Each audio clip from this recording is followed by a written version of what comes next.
Well, good morning, everybody, and welcome to the SMPTE Media Technology Conference Europe 2026. I'm John Ellerton, Chair of SMPTE UK. I'm also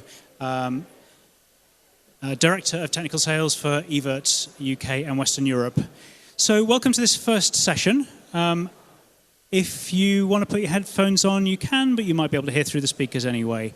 Let me introduce Mike Christman, who is Professor of Film and Broadcast Technologies at the Rhine-Main University of Applied Sciences in Wiesbaden, Germany, to talk about AI-driven standard dynamic range, standard color gamut to high dynamic range, wide color gamut conversion. Take it away. Good morning. Hello. Thank you very much for the introduction, and thank you very much, SMPTE, for having us here. It's a pleasure. And for all of you who are listening, we have a little booth over there. Later on, when the talk is over, you can go there and see what we do in action, because it's working. Okay. So welcome again.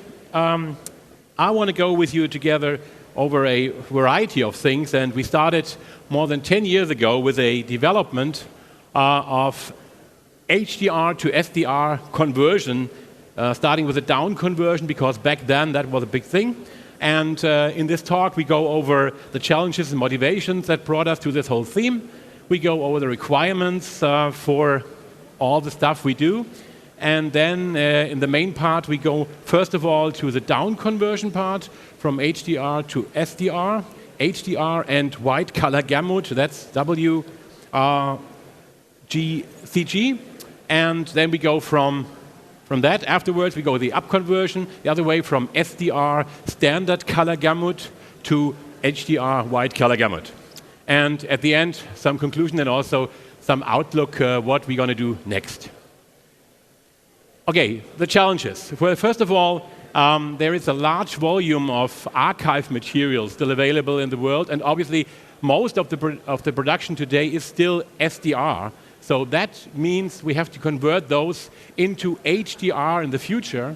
And if we produce HDR, we have also to make sure that we can, on the fly or later on, produce a SDR-compatible program, because the broadcasting is not yet all moved to SDR or to HDR. So we're going to do a SDR and HDR parallel transmission for a while. So that's why we need all these conversions from HDR to SDR, or from SDR to HDR, or even a cross conversion from HDR to HDR. Modern delivery workflows, as I said, they require more and more HDR material. The existing conversions that we see most of the time are based on lookup tables, so they are static, they're not dynamic, they're not scene dependent, and they're not in-scene, in-frame dependent. And which is, I think, something we'll see later on, makes a big difference to what we do.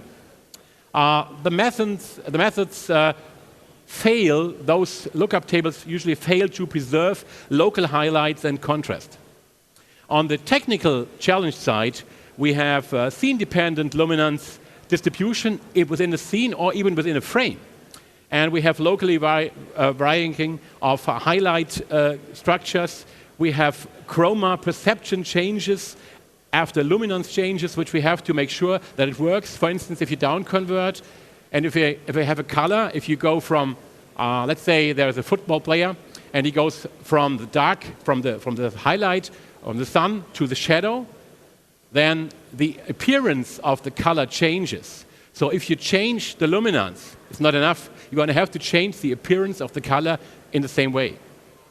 The color is still the same, but the appearance is different due to the light. And that's something we're going to have to overcome. And obviously we had in the beginning, when we started all that in mind, that we do a strict real-time conversion. So all the algorithms we develop have to be at least real fast, maybe real-time. And the challenge extends beyond simple tone mapping to video conversion that is adaptive and deterministic, obviously, because if you want to do it again, you want to have the same result. That's usually not the case if you do an AI-driven approach. And it has to be temporally stable. Temporally stability is a big thing we will see later on. And obviously, we want to have it AI-driven, at least for a part of it. So from the requirement side, we distinguish between the visual quality requirements, the engineering requirements, and the workflow requirements. The slide shows on the visual side the content adaptive processing, which obviously we have to do from within a scene. If you have a long shot moving the camera, you're going to have to adapt within the scene your compression, your adjustments. And in the same way in luminance as do also in chrominance. The temporal consistency is a really, really hard thing, in particular if you do AI, because AI usually is made for frame-based conversion. And if you want to do it on a video, which is also changing within a scene, that's a very difficult thing to do, as we will see later on. And the robustness across diverse content, obviously, it has to work with outside, inside, with natural lights, with kind of show lights that we have all the time on a show floor, for instance. So that's all different, and that's a big challenge.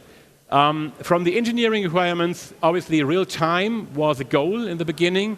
That not always can be preserved, but it somehow works. And I already work, oh wow. And from the computational efficiency, we want to make sure that we don't oversize it. So you don't want to do it as a large computational thing. And we will later on show you what we can do on a MacBook today, even AI-driven. Almost real time. And from a deterministic behavior, we want to make sure that it's over and over the same result. That's important. We also, from the workflow standpoint, want to make a operator just not use any more of his hands, but we want to support the operator most of the time. So it's just in broadcast, actually, sometimes you do it like you want to have eyes off and hands off. But in a more post-production process, you want to make sure that you don't overdo it. So you want to assist the operator instead of just make him workless. And it should be standard compliance, so it should work with all the different HDR, white color gamut standards we have. So now we start with the down conversion. That's what we did in the first place. We came from there, and that is still an algorithmic thing. So think about our method as a color corrector with 144 windows. It's 16 by 9 windows within a frame. And in every frame, we do a separate conversion and a calculation. And it's a cumulative histogram. And so we analyze each and every histogram, and then we make out of this the down conversion. We adjust within the segments, we adjust the luminance. The luminance, however, gets adjusted for each and every pixel. And what you see here is basically the first one you saw already, number one you saw already. The second one is the correction mask. So for every pixel in the frame, we do a correction, we do an increase or decrease in luminance, depending on which way we want to go. And then on the third place, you see how we're going to smooth the mask. If we don't smooth the mask, then you would end up with blockiness, as you see it on the right-hand side there.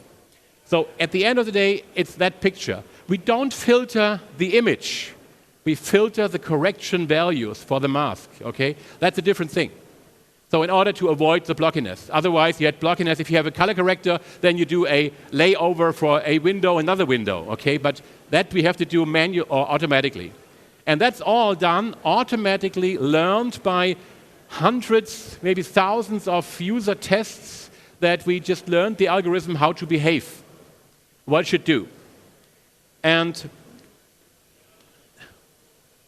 I'll let you have a look at the difference. Hopefully you can see it there. Over there we have a class 1 monitor later on, so you can see the results on a professional class 1 monitor. So basically what you have is you can adjust within the frame. This is 20 f-stops. This image had been shot with 20 f-stops with 2 array Alexas within a 3D rig, and then computationally added the f-stops together. And that is the HDR image that we use. And then we compare it, we compress it to an SDR image. So we're going to reduce the highlights down, and we get the lowlights up in order to move into the 10 f-stops roundabout on SDR image. That's the result as you see it there.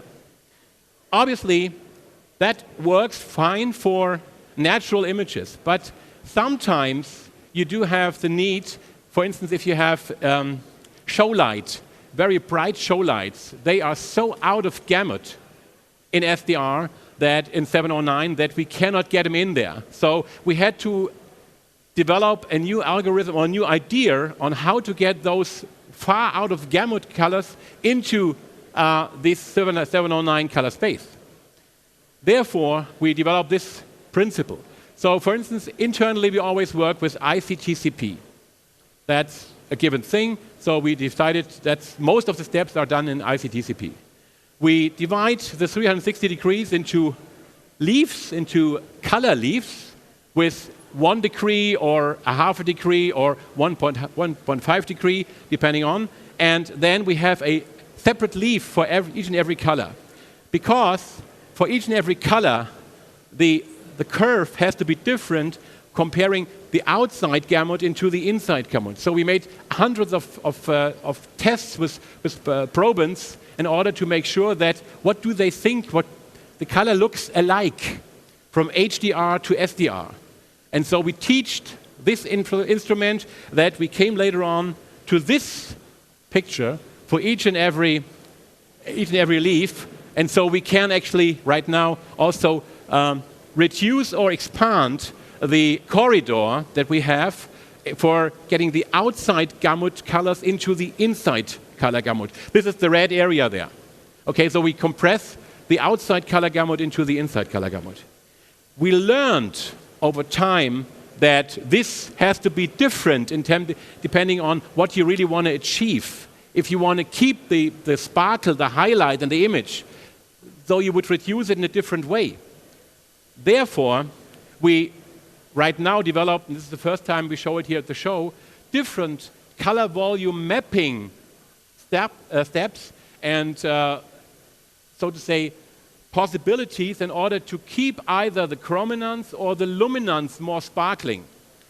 What you see here is it's not a fake. It's a real measurement out of the image you see here. Basically, this is the clipping up there, and this is the clipping and mapping down here with our algorithm. And you see what happens over there in the ICTCP color space. So all the stuff that is outside, you see it there, has to get somehow in there. If you don't do this, all the colors look alike. They're all the same. Like you have this in each and every evening you see the blue light on a police car, for instance, and it always looks totally bright blue. But you want to differentiate that color more. And that you can do that in HDR, but to do this in SDR requires a lot of stuff. And that's what we did here. It's also patented. We have a patent on that. And we right now, at the first time, show this here at the booth, how it's implemented. If you are interested in, please have a look. Now we come to the up conversion. The up conversion is a totally different animal, because we started to do this on an algorithmic basis, but the algorithmic basis doesn't do really a good job for the up conversion, because you want to do a prediction somehow. And the prediction has to be, it's dependent on a lot of parameters. And a regular algorithm can only address a number of parameters, but not thousands, hundreds of thousands, or millions, or hundreds of millions of parameters. Therefore, we decided to go another route. And we decided to go with AI. But keep in mind, that was 4 years ago when we started all that. And back then, we didn't have the possibility in terms of the nets, of the AI networks, and of the computational hardware in order to do this in real time, right? I tell you right now, you can see it over there on the booth. We have it on a Apple Mac laptop, and it runs in 21 frames in HD. AI conversion, almost real time, almost. We're working on it. So, but the whole thing is that pure algorithm up conversion is possible. We did it in the beginning, and you can still see it. But the number of parameters is different, and this is because you have surroundings, you have dependencies within a frame or within a scene that are always different, depending on what the scene is. And if you have a lookup table, you have one input parameter and one output parameter. That's not good enough. You want to have one input parameter, and dependent on the other output parameters, you want to have an output, which is always different. And that is exactly why we decided for AI, because with AI you can do that with hundreds of thousands of parameters and train it with that. Highlight reconstruction depends on content and context. That's what it means. So the context of the image, within the image or within the scene, is very, very important. The learned methods are, the challenge is also to get them deterministic. So therefore, we try to get, how do we get it deterministic? That if you use an LLM from just Google or whatever, it's not always deterministic. That means you don't get always the same result if you do it over and over again. But that's something we need to do for this industry. That was a big challenge. The learned models generalize better across different lit scenes. If you have a different highlight settings within a scene, different highlight settings within a frame even. That's brought us to this thing. So, and I show you here what it means basically. This is one of the leaves you saw before. We use the same technology with the leaves within our app conversion algorithms. And what it shows here is basically if we have one point here in an SDR image, we can make out of this, dependent on the content, on the context of the image, more than just one output. We generate different outputs within the color space that we address later on in HDR, in white color gamut. That's the trick. You don't want to have one-to-one, because that's just easy to do, but a one-to-some, that's the idea, dependent on the surroundings and the context of the image. Hope that's understandable. Otherwise, we do it later on again. Same SDR input, different HDR outputs. That's important. That's not going to work with a lookup table. The design goals for the AI app conversion was that we do almost real-time and almost real-time deployment. We do this also within an FPGA with a company together, and it works in real-time already in the lab. As I said before, on a regular notebook, it works with, in the moment, 21 frames. If you have a high-end graphics card, we show that also on the booth, you get up to 60 frames per second. So that's not a problem today to do this. For us, the artifact-free perception was the one of main goal thing. So artifacts, we can't have them. The most challenging thing was the temporal stability. So if you have a long shot and you have a camera move within a scene, and the AI network is trained only on single frames, every frame looks different. But you cannot do this. If you have a long shot, you cannot do this. So basically, you have to make sure that it's filtered over a scene. How do you do that?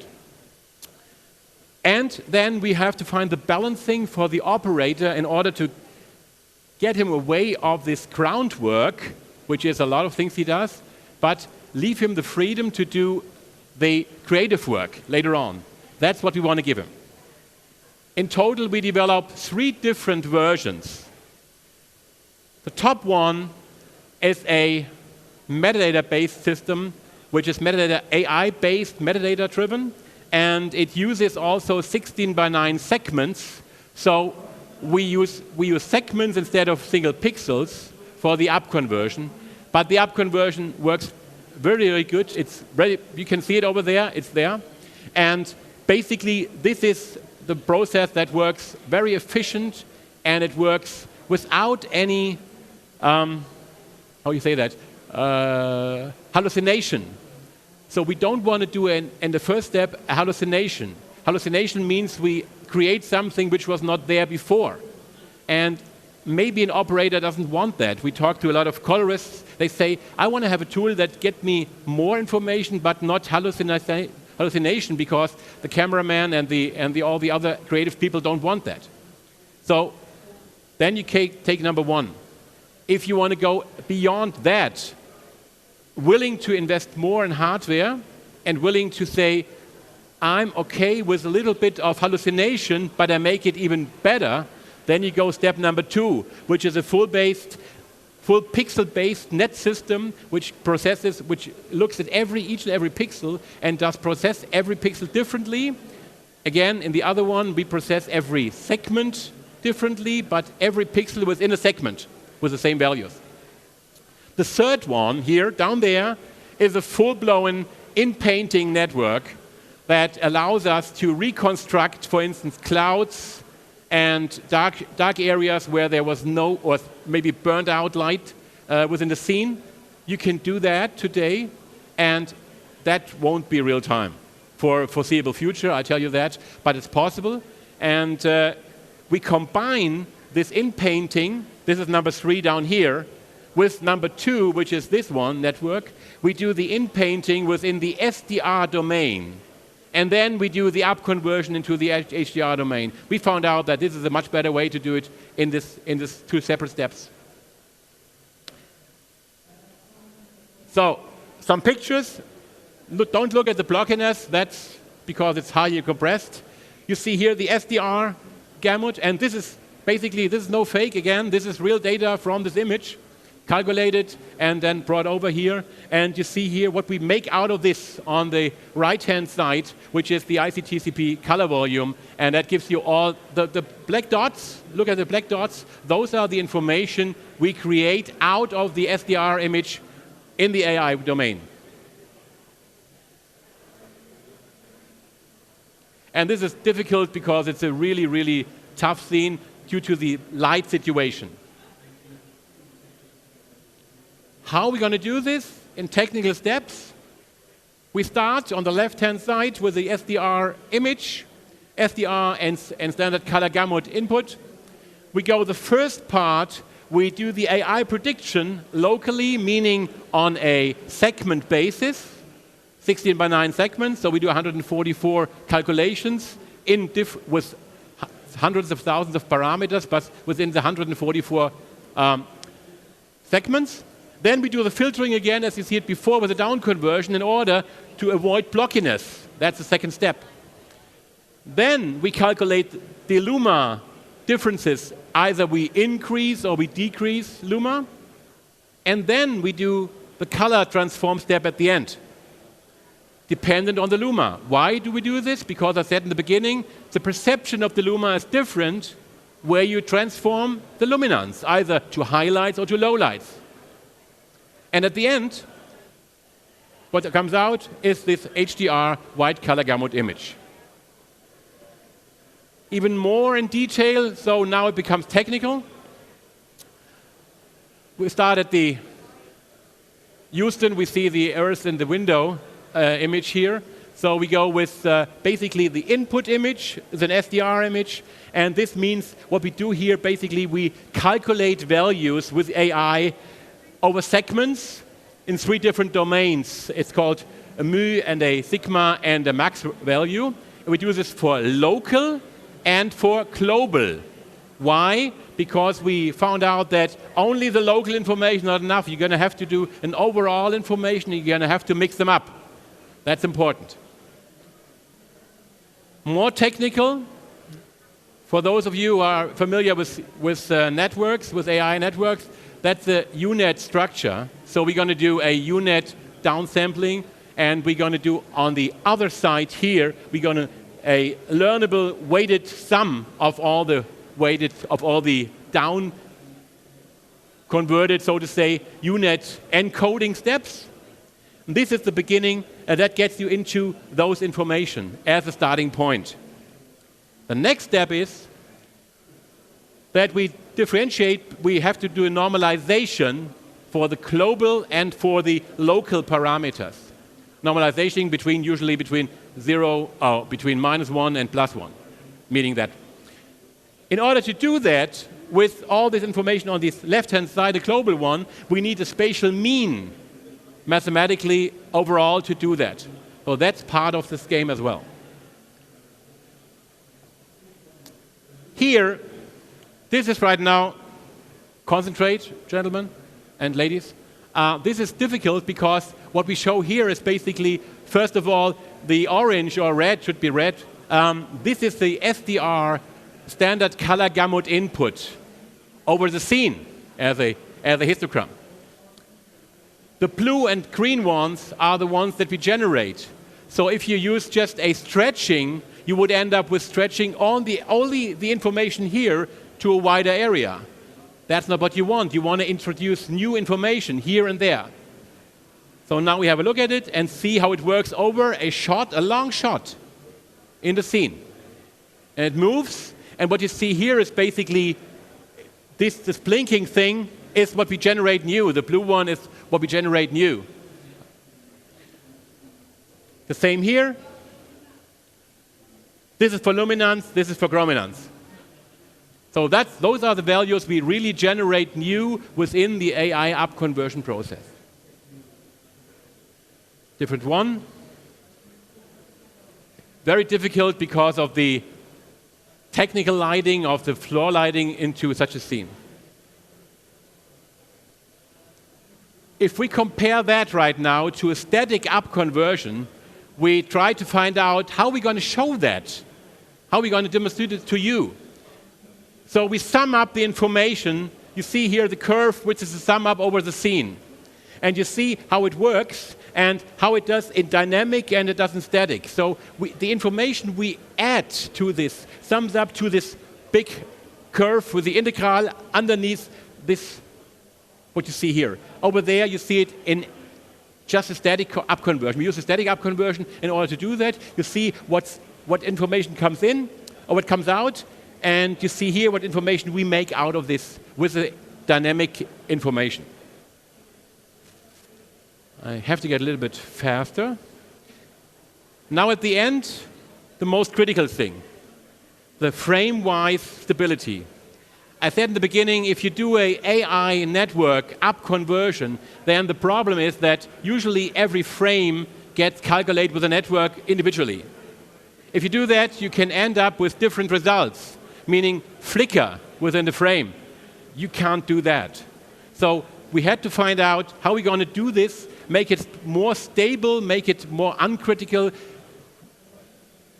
stay with the highlights, smooth the regions, and move the edges. And now, this is the most difficult slide I have. You see here a lot of movement, and you see a lot of things that are going on. So what we tried to do is to visualize it, is up here. This is basically shown in f-stops, the difference from one frame to another, and it goes within the heat map from -2 to 2 f-stops. You see how every block does change within that scene. That's the idea. And you see here what happens on the right-hand side, top right-hand side, what happens if we do not filter. Then you have the f-stop number difference in that shot. You would see if to do the AI only frame by frame. Down there, you see what we make out of this within the frame, within the scene. So we can filter it in a way that it gets really, really smooth, and we stick within kind of plus minus 0.5 f-stops within that scene for the whole scene in that shot. Ladies and gentlemen, that's the most critical thing to do. And I won't tell you how we do it, because not patented yet. So, conclusion and output. I do this fast. Basically, the content-adaptive AI-based upconversion significantly improves the local contrast, dynamic range, and the perceptual consistency. That's most important for us in that work and over the last 4 years. AI-driven dynamic upconversion substantially reduces scene-dependent manual parameter tuning because it's done within the AI training. The prediction enables efficient local temporal filtering, which is really important, as you saw right now in my slides. We're going to do a real time in hardware, a real fast in software, and even faster than real time in a particular area where you can see it over there. And what we do next is basically I started with the down conversion that we do algorithmically, and we're going to do, as a next step, we do the AI down conversion as well, but I tell you it won't be the same big result difference compared to the algorithmic one. And we're working on all the different implementations. And the best thing is you can buy that as a plugin for Resolve and shortly for Baselight for $65. There you go, the whole technology. Thank you very much, and I'm on point. Thank you for listening, and we wait for you on our booth. Thanks.